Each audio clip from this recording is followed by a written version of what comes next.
it is S.T.A.L.K.E.R 2 Objective Critique. In this video I am going to analyze the game and will give suggestions on how to make the game better. It is not a S.T.A.L.K.E.R review, but let me rate the game really quick. Aside from the bugs, the game is almost 10 out of 10. I rate games to its potential. It is the only right way to rate games, to rate them to its better self. Because if you're comparing games to one another, then how can Hollow Knight be 10 out of 10 game if God of War exists? How can both games be 10 out of 10? That's why it is stupid to compare games directly.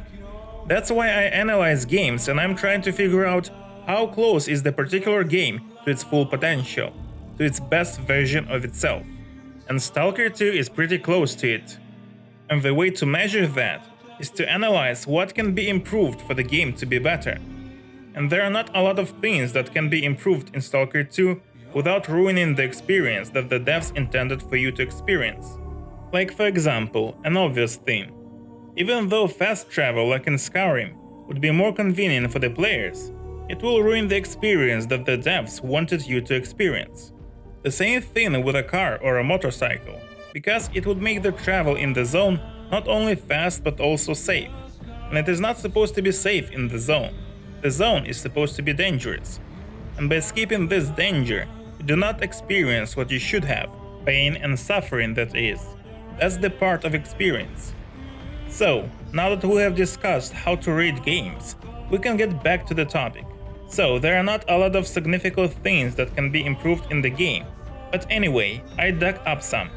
So let's have some thoughtful criticism of the game, because I made this video a while ago, and even though majority of the feedback was positive, or at least sane, some people were criticizing the game with stupid takes. So I thought, why won't I make a video with thoughtful criticism? So let's start with the biggest issue of the game that everyone is complaining about. It is fast travel, or how you always have to travel long distances. And as I said, it is a feature of the game. However, it is true that sometimes it's too much. Especially in the second half of the game, when some regions of the game doesn't have bases on them. Which again is okay, because it is a post-apocalypse game. The zone must not thrive with life. But at some point in the game, when you can't fast travel to some bases, it becomes extremely frustrating. For example, when we are sent to our beta station in Burnt Forest. For me, because I didn't side with the Ward, the closest fast travel location was at Rostock, which is literally half map away from the destination. And that's not cool. So, how to solve this issue without ruining the experience that the devs intended for you to experience? The Skyrim fast travel won't do, it will just skip the experience and the dangers of the zone. Some suggest to add a car or a motorcycle, which again won't do because again you will just ride out of all the dangers of the zone. But at the same time, you would drive fast and you could ride into some anomalies that you would normally spot and avoid. In short, it would be a mess. No, S.T.A.L.K.E.R 2 is intended to be a game where you walk. But how do we resolve the problem then? Actually, the solution already exists in the game, it just needs to be expanded. I'm talking about teleport anomalies.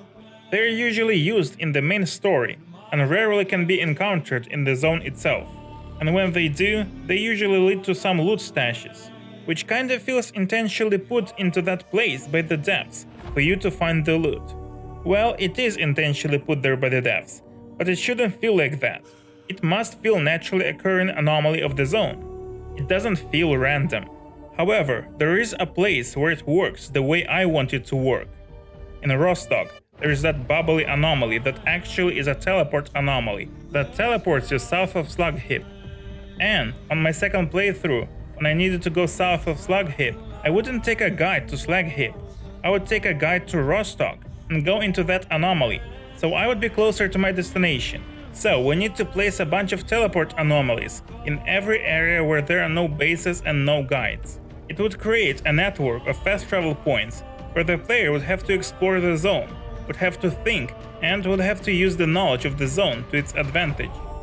We had a similar system in Morrowind, where you would use an interconnected system of fast travel points consisted of Shield Striders, Mages Guild's teleports and boats. The same system we need in S.T.A.L.K.E.R 2. Imagine you need to travel to Duga, but you are in Zaton region. So you go to the base and take a guide to S.T.A.L.K.E.R, and there would be a teleport anomaly that would lead to S.T.A.L.K.E.R region. It goes only in one direction. So when you're done doing your stuff, there in that S.T.A.L.K.E.R region would also be a teleport anomaly, but it would lead to Rostock, for example. So if you would want to go back to the S.T.A.L.K.E.R region, you would go through that anomaly, then to Rostock, and then you would take a guide to the S.T.A.L.K.E.R. That way you would still have to travel the world, you would still encounter anomalies, mutants and other hostile NPCs, but you wouldn't have to travel like 4 kilometers in one way, while being over-encumbered. You would think and you would explore the zone to your advantage. Now, since we have mentioned over-encumbrance, let's talk about it. But before we do, let me self-promote a little. I encourage you to subscribe to my channel. I make videos on a broad variety of video game topics, for example, why S.T.A.L.K.E.R 2 is important for the gaming industry, or an objective S.T.A.L.K.E.R critique, and more. So subscribe to be better informed. Now, let's go back and discuss over-encumbrance and the economy of the game, because the economy of the game causes over-encumbrance. Let me explain. First, as it is for today, the economy works kinda okay in terms of the balance, how much money you get versus how much you spend. However, this system causes the player to be constantly over-encumbered, because the player is constantly trying to grab some extra guns to sell them later to cover the expenses, and that causes the constant over-encumbrance. So, how can it be fixed?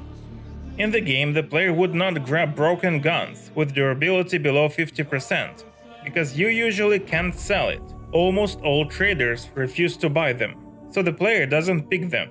Though the player picks guns with durability over 50%, because they can sell it to cover the expenses. So, what we need to do is to make that the traders would refuse to buy guns below 75%, so the players wouldn't pick them. At the same time, to balance those losses, we need to boost the rewards for the missions significantly. For example, I remember how at the beginning of the game, I picked up a quest to find an icon for a dude, and he said, "I will pay you the full price of an expensive artifact for it." And I thought, damn, I'm gonna make a lot of money. But when I brought the icon to him, he paid like pennies. I don't remember the exact sum, but it was like 1,000 coupons. And that's when to repair a gun, I would need 3,000 coupons. Also, while we're at it, I must mention that how much money you will get depends on your difficulty setting. I've played on S.T.A.L.K.E.R difficulty, which is normal, and on veteran, which is hard. And on normal I would get more money than on hard, which I think is not okay. I don't think the difficulty setting should affect anything besides combat. But anyway, in both cases the monies from the missions are pathetic. If we would make traders not buy guns below 75%, the money for completing a mission must be multiplied by 5. As well as we need to boost significantly the cost of artifacts, also like 5 times the amount of money.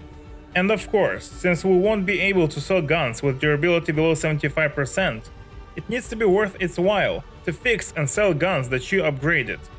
If, for example, you, during a mission, found a better gun than the one that you have, and your gun is below 75%, but your gun is upgraded, it should be worth your while to bring it back to the base, fix it and then sell it, so you wouldn't lose all your investments. For example, a gun like yours costs 10k in its basic form. However, you upgraded it and now it costs 50k. The repair cost though is 10k. So if you invested your money in the gun, it would make sense to bring it back, fix it and make profit. If it is a basic gun without any upgrades, it wouldn't make sense to fix it and sell it. Thus, it wouldn't make sense to carry extra guns. The economy that I propose would reduce the amount of time your character is over-encumbered by a lot, and it would encourage you to go artifact hunting or doing side missions. Now let's discuss the combat balance. It is generally good. However, I got a lot of comments under that video from people who would insist that the game is not too hard for them. But at the same time, they would complain a lot on how tanky everything is, all while playing on the hardest difficulty. Their ego wouldn't let them lower the difficulty, so they decided that it is the game's fault and not their egos. So, what do I think? I've played on normal and on hard. So, I agree that for example S.T.A.L.K.E.R has a little too much HP. I would nerf like 20% of it. And for example, with the Pseudo Giant, I would do the same. Plus, I would reduce the area of attack of Pseudo Giant when it slams on the ground. It is ridiculous that you are that far away and it knocks you down. Otherwise, I wouldn't nerf any other enemy. In fact, I would buff the Bloodsuckers a little. They are nerfed too much in my opinion. It takes around 4 shotgun shots to take it down on normal and around 6 on hard. Yeah, they aren't a threat anymore. And I would buff the cat. Like, I would give it a little more HP and would make it so that it would mess with your head more. Like, Skiff would close his eyes more often, so you would lose the target more often. Everything else is okay. If you're struggling with the game, just lower the difficulty. It is okay. My first playthrough was on normal and my second was on hard. It is a hard game even on easy, so don't make your life harder. The next thing that I want to be fixed in the game is that attachments to weapons are too rare to come by. Like, for no reason. Another thing that I would change, I would eliminate all the negative effects from artifacts that came from arch anomalies. It really makes them worthless, when in fact they were supposed to be OP, based on their description. And the last thing that we're going to discuss is the radio. I've heard that the radio has like 400 hours of content, or 400 songs. Anyway, you almost don't hear it because you can hear it only in specific spots where you usually don't spend a lot of time. So why not have it with you? Like in Fallout games. I mean, the combat music is okay, it's not bad. But kinda more diversity would be nice. And it would be more fun to travel the world.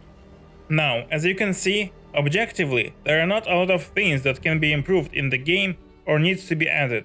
That's why I think that S.T.A.L.K.E.R 2 is a must-play of 2024. As I said in the beginning, while making this video I didn't take into account the bugs. And even though they are still present, the game was patched quite a lot, and it is in much better shape now compared to the release version. And the fact that they did it in a month is crazy. They did in a month what C.D.P.R did with Cyberpunk in a year. And that's it for today. Thank you for watching, don't forget to subscribe to the channel, leave a generous and glorious like to this video, and go check out this video, or this one, or any other. See you later.